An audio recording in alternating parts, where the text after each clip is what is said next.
Hello बच्चों, welcome to our mathematics class. In today's class, we'll be continuing chapter number 7 of your NCERT book titled as Integrals.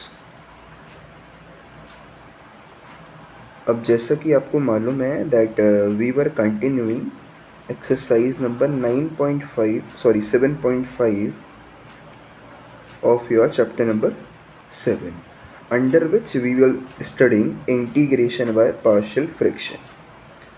सो आज हम बच्चों इसी को continue करेंगे. और जो मैंने कुछ क्वेश्चन आपसे कहे थे कि आप उनको नहीं कर पाओगे, स्पेशली क्वेश्चन नंबर 6, 12 एंड 18, इनको मैं आज एड्रेस करूँगा because they all are good questions. So I will be addressing all these questions. Apart from 18 there are some more questions over where I will not be solving the entire question but I will give you an idea. मतलब जो जो चीज़ें वहाँ पर अलग होंगी, जो शायद आपको कंफ्यूज कर सकती हैं, वो सब मैं वहाँ पर डिस्कस करूँगा. इट्स नॉट कंपल्सरी कि मैं इंटायर क्वेश्चन आपके साथ सॉल्व करूँ.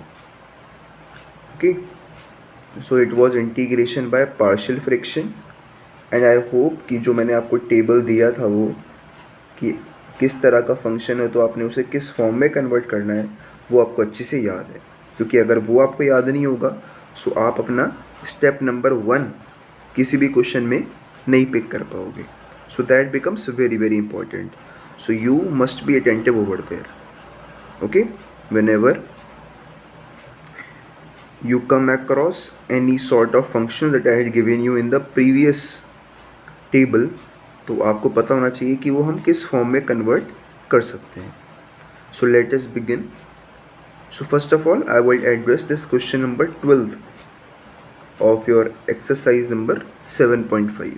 अब क्वेश्चन नंबर 12 बाकी सबसे डिफरेंट क्यों है? क्योंकि यहाँ पर ये जो आपके पास रेशनल नंबर है, it is a improper rational number. क्योंकि यहाँ पर एक्चुअली हुआ क्या है कि power of the numerator has exceeded the power of denominator. You can clearly notice कि यहाँ पर maximum power of the function in numerator is 3, whereas over here the maximum power in the denominator is 2. So power of the numerator, इसको आप यहाँ पर लिख देना, power of numerator is greater than the power of, और degree लिख दो, degree is better word than power. Okay, since degree of numerator is greater than the degree of denominator, so it is an improper fraction. So now we cannot integrate this function in this particular form. इसके लिए हमें इस function के अंदर कुछ changes करने पड़ेंगे. Let us check कि वो चेंजेस क्या होते हैं. और वही इसमें एक अलग स्टेप है जो हमने आपको प्रीवियस एक्सरसाइज में नहीं सिखाया था. So let us have a look कि हम उसको कैसे सॉल्व करेंगे. सो बच्चों बहुत ही सिंपल है कि हम इस वाले फंक्शन को, न्यूमरेटर को सिंपली डिवाइड कर देंगे इस वाले फंक्शन से. उससे होगा क्या कि हमारे पास ही ये जो फंक्शन है ये दो फंक्शंस के सम की फॉर्म में हम इसको रिप्रेजेंट कर पाएंगे. और वो दोनों ही फंक्शंस में क्या होगा, degree of numerator will be less than the degree of denominator and therefore we can easily solve it because उस समय पर वो एक proper fraction बन गया होगा. So how do we convert this into two other functions? तो बच्चों हम सिंपली ऊपर वाले फंक्शन को नीचे वाले फंक्शन से डिवाइड कर देते हैं. as simple as that. Let me show you. ये method of division, it is a long method of division, वो आपने यहाँ पर लगानी होती है, with which you are already familiar with in your lower classes. कि आप क्या करते हो, बाहर लिखते हो बच्चों x² - 1, अंदर लिखते हो आप जिसको आपने डिवाइड करना है. तो हमें डिवाइड करना है x³ + x + 1 को. सो आप पहले इसको ऐसे नंबर से मल्टीप्लाई करते हो कि आपका x³ कैंसिल हो जाए, कि इस x² को आप किसी ऐसे नंबर में कन्वर्ट कर पाओ जिससे आपका x³ कैंसिल हो जाए. तो ऑब्वियस सी बात है कि आप इसको x से मल्टीप्लाई करोगे. इस पूरे टर्म को अगर आप x से मल्टीप्लाई करोगे तो आपके पास क्या आएगा, ये will be having x cube minus x. अब आप इसके साइन चेंज कर देते हो तो ये हो जाएगा नेगेटिव और ये हो जाएगा बच्चों पॉजिटिव। सो ये देखो प्लस है, यहाँ पर ये माइनस है, so they both will cancel each other. और यहाँ पर हो गया प्लस एक्स कितना हो गया बच्चों, 2x हो गया। सो 2x प्लस 1। अब आप ये देखना होता है आपने कि क्या आप इसको किसी ऐसे नंबर से और मल्टीप्लाई कर सकते हो कि ये कैंसिल हो जाए। So we can not see any number by which we multiply this and we are able to cancel this 2x plus 1। So बच्चों हमें सिर्फ इतना ही चाहिए होता है। एक बार अगर हमारे पास रिमाइंडर के अंदर हमारी पावर इस वाली पावर से, और लेट मी से डिग्री के बारे में बात करते हैं, अगर इस वाले फंक्शन की डिग्री इस वाले फंक्शन की डिग्री से एक बार कम हो जाती है तो हमारा काम ऑलमोस्ट पूरा हो जाता है। Because we can express any function, this function always as a sum of the quotient plus remainder divided by the divisor. हम डिविडेंड को एक्सप्रेस कर सकते हैं, you all know very well. So इसको हम बच्चों इस फॉर्म में लिख सकते हैं। तो आप लिखोगे that on dividing numerator by denominator, हमने क्या किया, इस पूरे फंक्शन को एक इस फंक्शन की फॉर्म में हमने कन्वर्ट कर दिया। कैसे किया कि पहले हमने x cube plus x plus 1 को जब डिवाइड किया एक्स स्क्वायर माइनस 1 से, तो हमारे पास जो क्वोशिएंट आया वो आया x। सो हम इसको x लिख देंगे प्लस फिर this remainder divided by x square minus 1। क्यों? क्योंकि हम आगे इसको डिवाइड नहीं कर पाए। सो हमारे पास जो बचा हम उसको वैसे लिख देंगे plus 2x plus 1 upon x square minus 1। I hope that you are clear कि ये हमारे पास चीज़ कैसे आई। हमने क्या किया, पहले इस फंक्शन को डिवाइड किया बच्चों इस फंक्शन से एक्स स्क्वायर माइनस 1 से, तो एक बार तो हमारे पास डिवाइड हो गया था x से, बट आगे हमारे पास इसको हम डिवाइड नहीं कर पाए तो हमने इसको ऐसे फॉर्म में लिख दिया। अगर आप इसको वेरीफाई करना चाहते हो तो एक काम करो, एक्स स्क्वायर माइनस 1 को मल्टीप्लाई करो x से, सॉल्व करो तो आपके पास फिर से यही फंक्शन आएगा श्योर। ठीक है, आप यहाँ पर एलसीएम लेकर के देख सकते हो कि फिर से आपके पास यही फॉर्म आने वाली है, यानी कि ये एक परफेक्ट फॉर्म है। अब आगे आप ध्यान से देखो, सो आप x को इंटीग्रेट कर सकते हो और ये जो फंक्शन आपके पास यहाँ पर बचता है इसमें देखो degree of numerator is less than the degree of denominator. So ये किस तरह का फंक्शन है बच्चों, ये एक प्रॉपर फंक्शन है। सो आप इसको बहुत ही ईजिली पार्शियल फ्रैक्शन लगा करके इंटीग्रेट कर सकते हो। सो बच्चों अब हम इस वाले फंक्शन को तो इंटीग्रेट कर ही देंगे, बहुत ही सिंपल है, एक्स स्क्वायर बाई 2 इसका आंसर हमारे पास आ जाएगा। बट इसको इंटीग्रेट करने के लिए हमें लगाना पड़ेगा partial fraction. So first of all let us convert this form into a form over which we can apply partial fraction. अब मैंने आपसे कल के लेक्चर में पहले ही कह दिया था कि बच्चों जब भी आप पार्शियल फ्रैक्शन लगाओ तो एक बार हमेशा डिनोमिनेटर को चेक कर लेना कि क्या आप उसको और ज़्यादा सिंप्लीफाई कर सकते हो। सो यहाँ पर आपको क्लियरली ये विजिबल होगा कि इस डिनोमिनेटर को हम सिंप्लीफाई कर सकते हैं। ये है ए स्क्वायर माइनस बी स्क्वायर, तो इसको हम ए minus b into a plus B भी लिख सकते हैं। सो आप इसको यहाँ आगे लिखोगे that let 2x plus 1 upon x square minus 1 which is equal to 2x plus 1 upon a square minus b square का फॉर्मूला होता है बच्चों a minus b into a plus b, a plus b into a minus b. हमने इसको इस form में convert कर लिया। अब हम क्या करते हैं, अब आपको फॉर्म याद होनी चाहिए कि अब हम इसको किस पार्शियल फ्रैक्शन की फॉर्म में कन्वर्ट कर सकते हैं। तो बहुत ही सिंपल है कि हम इसको a upon this function plus b upon this function की फॉर्म में एक्सप्रेस कर सकते हैं। सो मैं इसको यहीं पर लिख देता हूँ which is equal to a upon x plus 1 plus b upon x minus 1। इस तरह से आप इस फंक्शन को एक्सप्रेस कर सकते हो। आपने बस a और b की वैल्यू निकालनी है, you are almost done with this question. So now you all know very well कि हम कैसे a और b निकालते हैं। x माइनस वन को मल्टीप्लाई कर दीजिए यहाँ पर, x प्लस वन को मल्टीप्लाई कर दीजिए यहाँ पर, मतलब हम एलसीएम ले रहे हैं यहाँ पर। ओके, सो उससे क्या होगा, नीचे का तो ये कट जाएगा, इससे आपके पास बचेगा 2x plus one is equal to a into x minus one plus b into x plus one. तो अब आप क्या करिए, कोएफिशिएंट्स को अलग अलग कर लीजिए, या फिर जो मैंने आपको सिखाया है कि आप एक बार x की वैल्यू को कोई ऐसा नंबर दो जिससे कि आइदर a और आइदर b ज़ीरो हो जाए। तो आपके पास दो अलग अलग नंबर्स हैं, एक बार आप चाहो तो x को प्लस वन दे दो, तो उससे क्या होगा, a ज़ीरो हो जाएगा, आप b निकाल पाओगे। एक बार x को माइनस वन दे दो, उससे क्या होगा कि b ज़ीरो हो जाएगा और आप a निकाल पाओगे। तो हम वही करेंगे, क्या करेंगे बच्चों कि let x is equal to plus one, पहले प्लस वन मान लेते हैं, तो उससे होगा क्या कि 2 वन ज़ा 2 प्लस वन 3 हो जाएगा यहाँ पर। This is equal to a into one minus one, वो ज़ीरो होता है, zero into a is again zero, तो zero plus b into one plus one it is 2। So आपके पास बच्चों b की वैल्यू आ गई 3/2। So this implies that b is equal to 3/2। Similarly आप बच्चों एक बार x को क्या करोगे, माइनस वन रख दोगे। I hope you are getting कि हम x की वैल्यू कैसे पुट कर रहे हैं।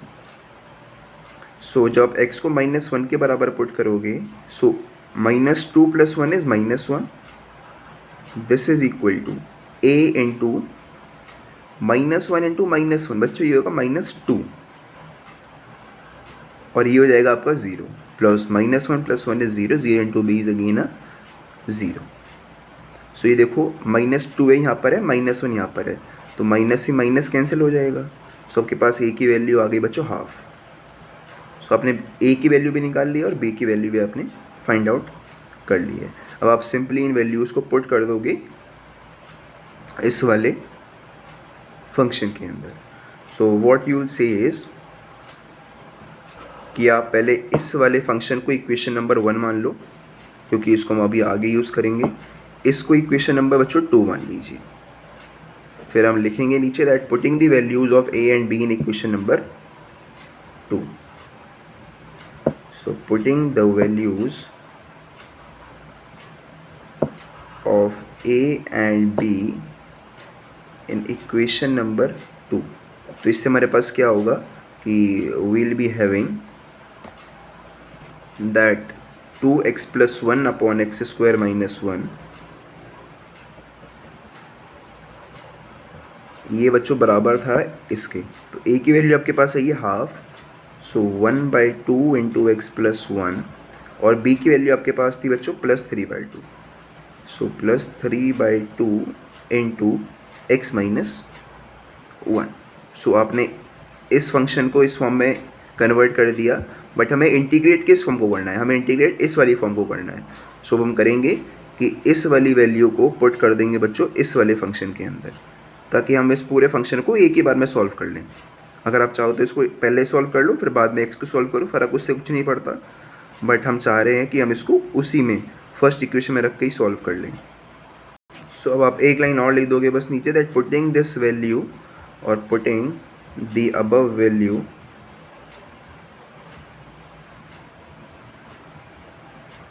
इन इक्वेशन नंबर 1। सो उससे हमारे पास क्या होगा कि x प्लस, जहाँ पर ये वाला फॉर्म थी 2x plus one upon x square minus one, आप देखो ध्यान से इक्वेशन नंबर 1 को, तो वहाँ पर आप लिख दोगे बच्चों ये वाली फॉर्म कि half of x plus one plus 3/2 of x minus one. आपके पास बच्चों ये वाली फॉर्म आ गई है। अब आप इसको बहुत ही ईजिली इंटीग्रेट कर सकते हो। Now it's not a big issue for you. So on integrating आपके पास आ जाएगा that the integration of the question, मैं पहले क्वेश्चन लिख रहा हूँ कि आपसे पूछा गया था आपने इसको इंटीग्रेट करना है, x cube plus x plus one upon x square minus one D x आपने निकालना था, तो इसको आपने इस फॉर्म में कन्वर्ट कर दिया है। सो ये बराबर होगा integration of this function, that is integration of x D x. मैं इंडिविजुअली लगा रहा हूँ, ठीक है, सब पर इंटीग्रेशन, प्लस हाफ कांस्टेंट है तो उसको बाहर लिख दो, integration of 1 upon x plus one D x plus 3/2 constant है उसको बाहर लिख रहे हैं, इंटीग्रेशन ऑफ 1/x-1 dx। आपके पास बच्चों ये फॉर्म इस फॉर्म में कन्वर्ट हो गई है। अब तो ये मतलब इतनी सिंपल फॉर्म है कि आपका आंसर इस वाली लाइन में आ ही जाता है कि x की पावर 1 है तो +1 कर दो और डिवाइडेड बाय 2 कर दो। x की पावर n+1/n+1 फॉर्मूला होता है ना, सो x²/2 यहाँ पर आपके पास आ गया, प्लस हाफ। मैंने आपसे कहा कि भाई जब भी कांस्टेंट ऐड कर रखा हो या फिर सब्ट्रैक्ट कर रखा हो ध्यान मत दिया करो, इसको आप x मानो सिर्फ और सिर्फ। तो 1/x का इंटीग्रेशन क्या होता है, log x होता है। तो आप लिख दोगे बच्चों log ऑफ जो भी फंक्शन नीचे लिखा हुआ है, तो फंक्शन नीचे कौन सा लिखा हुआ है बच्चों, x+1 लिखा हुआ है। So log of x+1 plus 3/2 log of x-1 plus a constant c and that's your answer. So बच्चों मैं ये समझता हूँ कि अब आपको पार्शियल फ्रैक्शन के अंदर कॉन्फिडेंस आना क्वेश्चंस को सॉल्व करते वक्त शुरू हो गया होगा। And now you had got familiar with the questions of partial fraction. Specially जो क्वेश्चन 18 के आगे हैं वो थोड़े अच्छे लेवल के क्वेश्चंस हैं, जबकि 18 से पहले वाले सारे क्वेश्चन एलिमेंट्री हैं। बस आपने ये प्रॉपर प्रोसीजर को याद होना चाहिए आपको, ये प्रोसीजर, तो आपने बस इसी प्रोसीजर को फॉलो करना है और आपके पास आपके सारे आंसर इसी प्रोसीजर से आते रहेंगे, प्रोवाइडेड कि आपको बस ये फॉर्म याद हो। क्योंकि अगर आपको ये फॉर्म याद नहीं होगी तो बच्चों आप इसके आगे सॉल्व इसको नहीं कर पाओगे, और अगर आप इसको एक गलत फॉर्म में कन्वर्ट करोगे so you won't be able to find A and B. So मैं फिर से आपको या कहूँगा कि आप बच्चों फिर से उस टेबल पर जाओ और एक बार अगर आपने अभी तक याद नहीं किया है तो ज़रूर उसको याद कर लो, जिससे कि आपको ए और बी निकालने में कोई भी परेशानी ना हो। एंड आई होप कि आप ये समझ गए हो कि x-1 को हमने क्यों मल्टीप्लाई किया ए से, x+1 को क्यों मल्टीप्लाई किया बी से। That I have already studied in the previous lecture कि हम नीचे एलसीएम लेते हैं, फिर जो भी नीचे टर्म होता है उसे डिवाइड कर देते हैं एलसीएम को, फिर जो भी हमारे पास बचता है उससे मल्टीप्लाई करते हैं ए को। अदरवाइज़ तो बहुत ही सिंपल है कि आप क्रॉस मल्टीप्लाई से भी इसको याद रख सकते हो जब नीचे डिग्री 1 की फ्रैक्शंस होते हैं। सो बच्चों now let's move on to other questions. I am turning the page. अब बच्चों बिफोर एड्रेसिंग क्वेश्चन नंबर 18 मैं क्वेश्चन नंबर 15 को एड्रेस कर रहा हूँ। तो क्वेश्चन नंबर 15 आपके पास इस फॉर्म में है। सो पहली बात तो ये एक प्रॉपर फ्रैक्शन है, क्योंकि यहाँ पर degree of denominator is obviously more than the degree of numerator, यानी कि हमारे पास ये परफेक्ट फॉर्म आई है जिसको हम पार्शियल फ्रैक्शन लगा करके सॉल्व कर सकते हैं। But as I had already told you कि जो मैंने फंक्शंस आपको उस टेबल के अंदर लिखवाए थे हम उन्हीं फंक्शंस को पार्शियल फ्रैक्शन यूज़ करके सॉल्व कर सकते हैं। बट आप ध्यान से देखो तो ये उनमें से कोई भी फॉर्म आपको नहीं दिखेगी अगर आप इस फॉर्म को सिंपली देख रहे हो बिना थोड़ा लॉजिक लगाए, क्योंकि यहाँ पर आपके पास है x की पावर 4-1।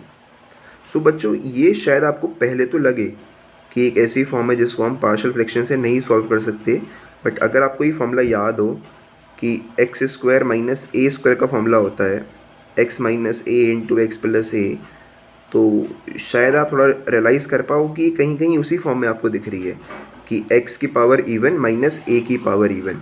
तो हम इसको ऑब्वियसली x² - a² की फॉर्म में कन्वर्ट कर सकते हैं। सो इसको आप x की पावर 4 को लिख सकते हो x² का होल स्क्वायर, 2 × 2 = 4, तो चाहे आप 4 लिखो या फिर x² का होल स्क्वायर -1 का स्क्वायर लिखो, it's almost the same thing. So अब ये किस फॉर्म में कन्वर्ट हो गया है, x² - a² की फॉर्म में कन्वर्ट हो गया है। And I had already told you कि अगर डिनोमिनेटर का फंक्शन सिंप्लीफाई हो रहा है तो आप पहले उसको सिंप्लीफाई कर लेना। सो यहाँ पर आपने वही करना है कि इसको आप फर्स्ट ऑफ ऑल मैं इस फॉर्म को लेके चल रहा हूँ, क्वेश्चन हम बाद में पिक करेंगे इंटीग्रेशन का।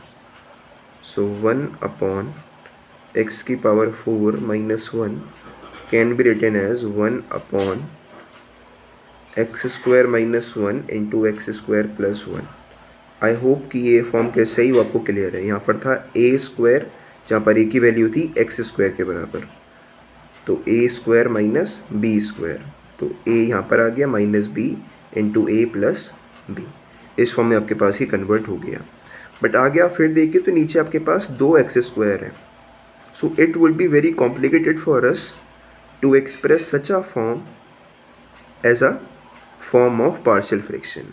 तो बच्चों जब भी आपके पास इस तरह का केस हो कि नीचे दो सेम टर्म्स हों और उनकी पावर भी एग्जैक्टली सेम हो, कि यहाँ पर भी एक्स स्क्वायर है, यहाँ पर भी एक्स स्क्वायर है, तो आप एक बहुत ही सिंपल सा रूल लगा देते हो कि आप इस एक्स स्क्वायर को कोई भी एक वेरिएबल मान लेते हो जिसकी पावर क्या होती है, 1 होती है, बिकॉज आप आगे देखोगे कि हमें इस पावर से कोई फ़र्क ही नहीं पड़ेगा।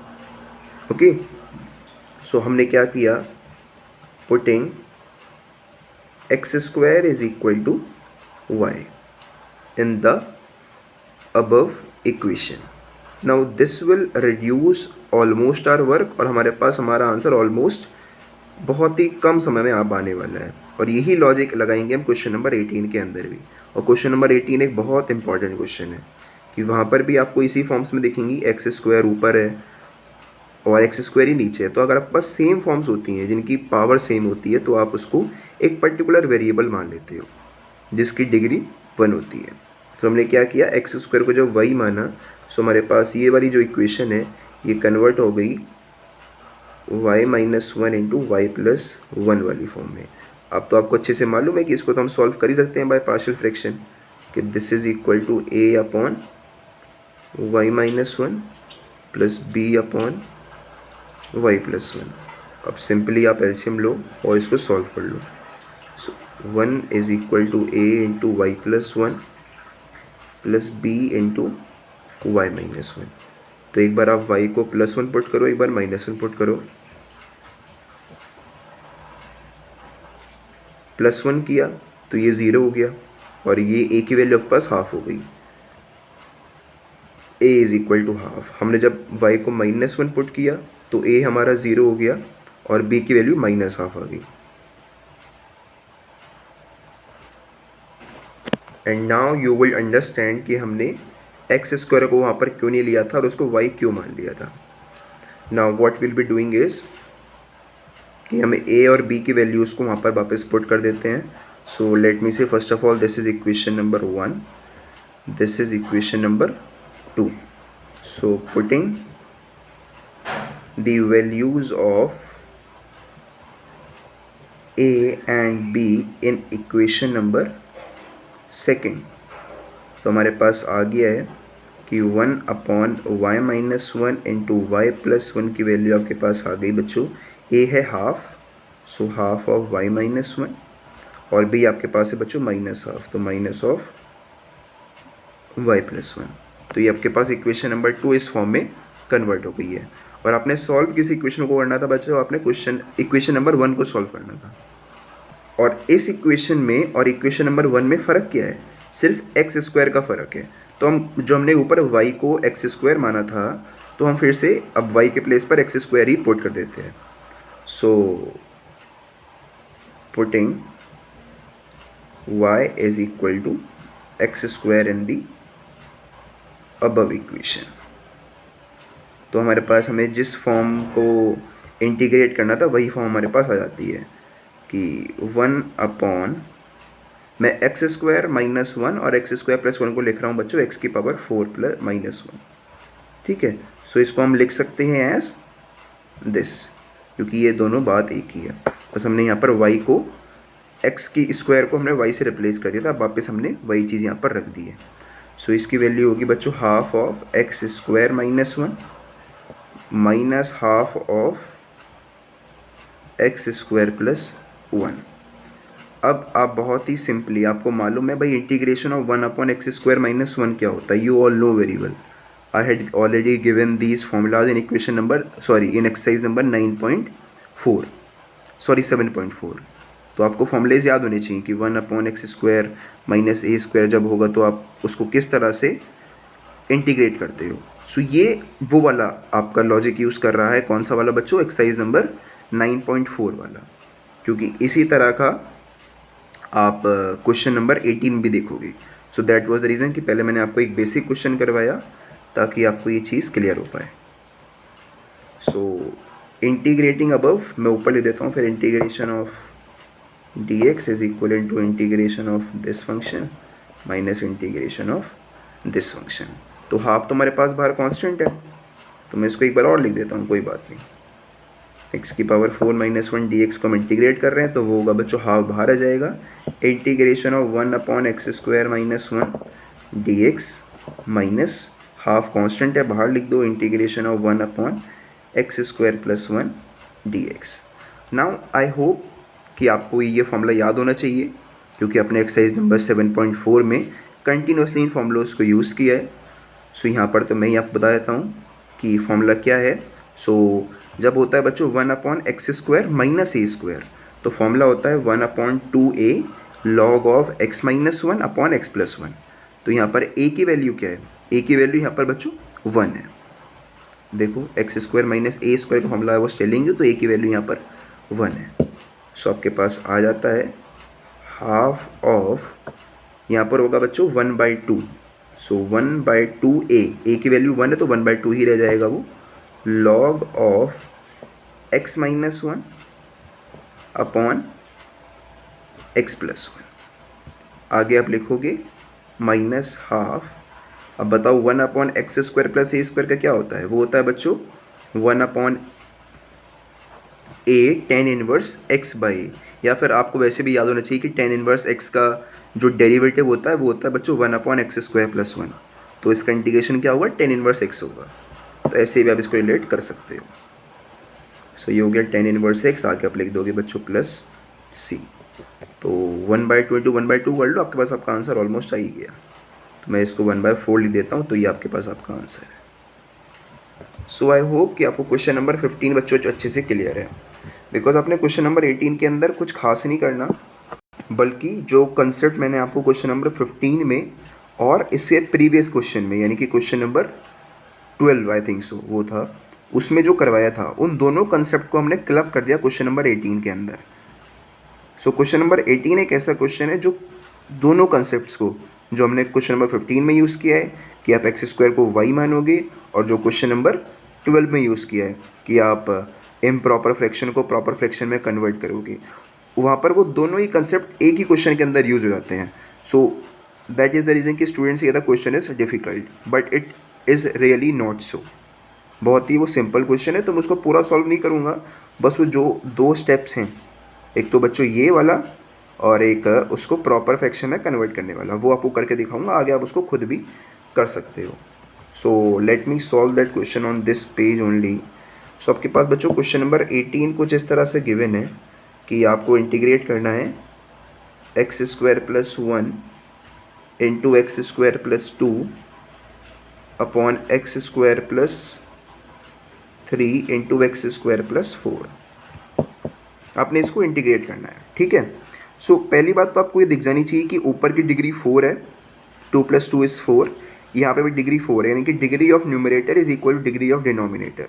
तो हम इसको इस फॉर्म में तो सॉल्व नहीं कर सकते, हमें इससे एक बार डिविडेंड रूल लगा करके रिमाइंडर वाली फॉर्म में इसको कन्वर्ट करना पड़ेगा, जैसे हमने आपको क्वेश्चन नंबर 12 में करवाया था।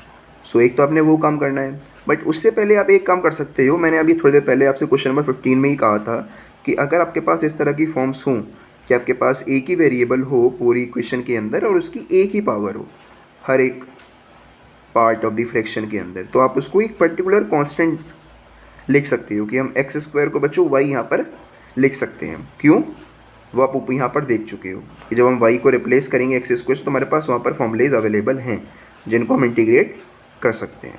तो हम यहाँ पर भी वही अप्रोच अपनाएंगे कि पहले हम लिख देंगे कि putting x square is equal to y. इससे होगा क्या कि ये वाली जो फॉर्म है ये कन्वर्ट हो जाएगी आपके पास y+1 into y+2 upon y+3 into y+4। आपके पास ये वाली फॉर्म आ गई। अब भी ये फॉर्म देखो वैसी ही है, इस बार डिग्री ऊपर की भी 2 है, डिग्री नीचे की भी 2 है। तो आप यहाँ पर लिखोगे that since the degree of numerator is equal two degree of denominator therefore the fraction is improper. और उसके बाद हम क्या करेंगे, डिवाइडिंग न्यूमरेटर बाय डिनोमिनेटर। तो आप पहले इसको आपस में मल्टीप्लाई कर लो इक्वेशंस को।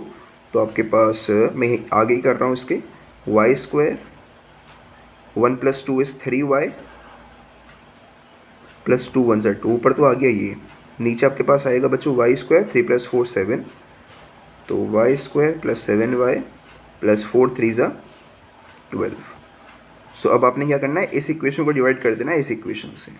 तो आपको दिख रहा है कि आप 1 से इसको मल्टीप्लाई करोगे तो अब आपके पास ही वाई स्क्वायर तो कैंसिल हो ही जाएगा। सो और तो ऑब्वियसली बात है कि क्वेश्चन आपका 1 आएगा। आगे देख लो कि क्या रिमाइंडर आ रहा है, उस रिमाइंडर को आप डिवाइड कर दोगे दोबारा से Y square plus 7y plus 12 से। तो मैं एक बार देख लेता हूँ कि क्या रिमाइंडर मेरे पास आ रहा है डिवाइड करने पर। सो ये था बच्चों Y square plus 3y plus 12, इसको हमने डिवाइड किया था Y square plus 7y plus यहाँ पर क्या था बच्चों 2 1 2, तो यहाँ पर 2 था और यहाँ पर था 4 3 12, ठीक है।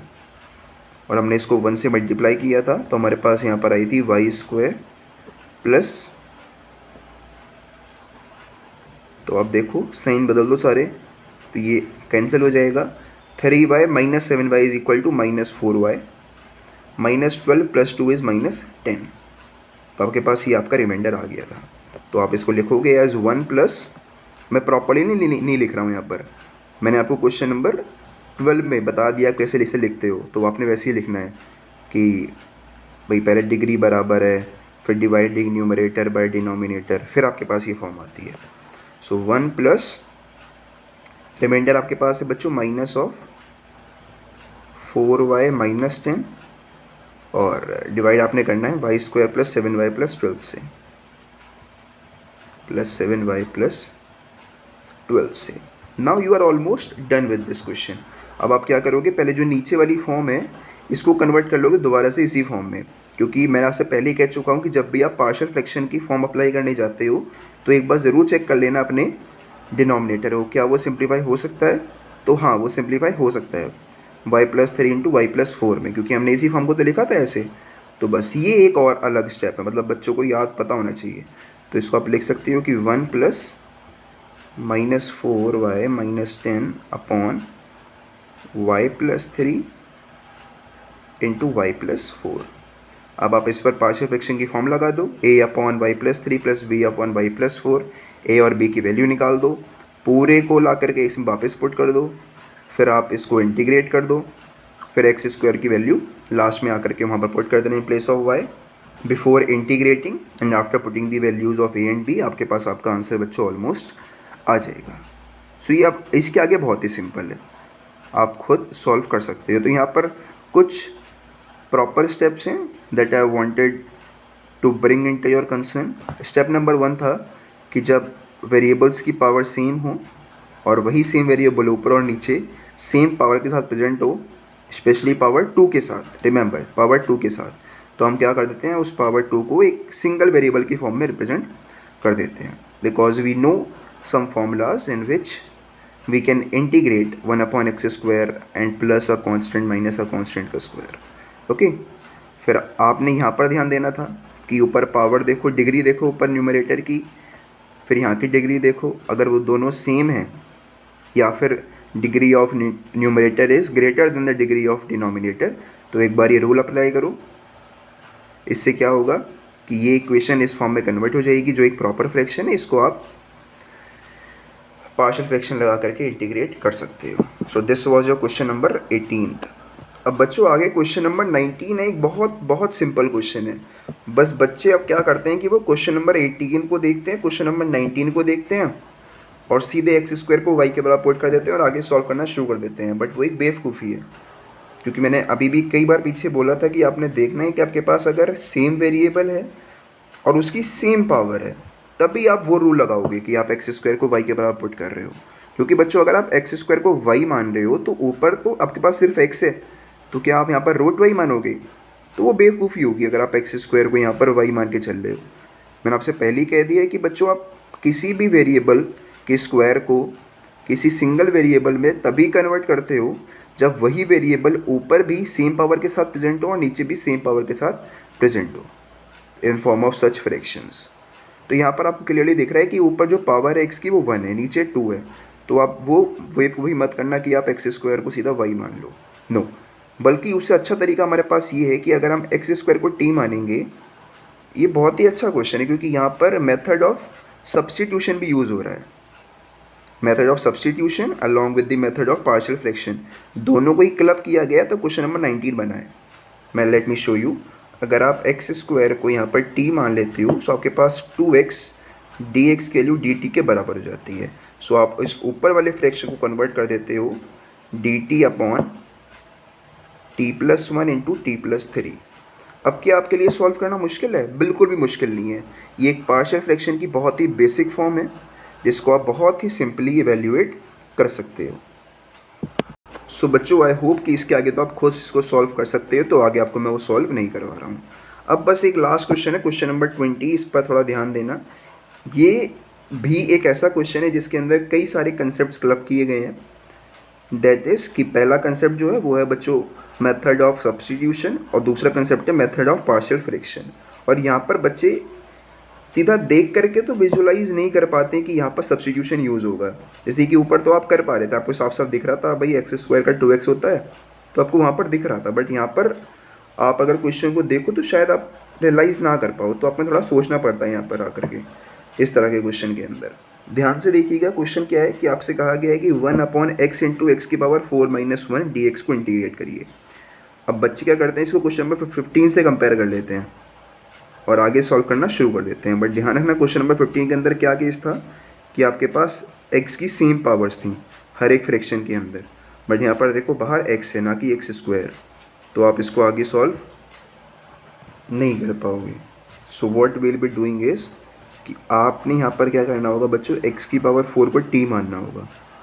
सो उसको t मानने के लिए जब आप x की पावर 4 को t मानोगे, सो आपके पास 4x³ dx ऊपर होना चाहिए, बट यहाँ पर तो आपके पास सिर्फ और सिर्फ dx है, 4x³ है ही नहीं। सो हम क्या करते हैं, 4x³ से मल्टीप्लाई भी कर लेते हैं और डिवाइड भी कर लेते हैं।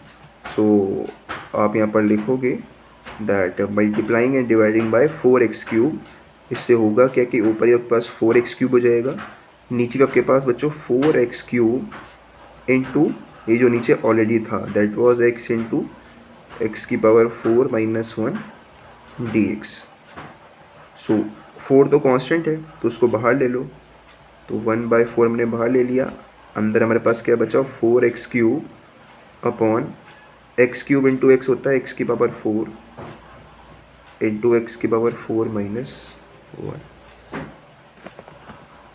अब आप x की पावर 4 को t मान लोगे और आपके पास आपका क्वेश्चन सॉल्व हो जाएगा।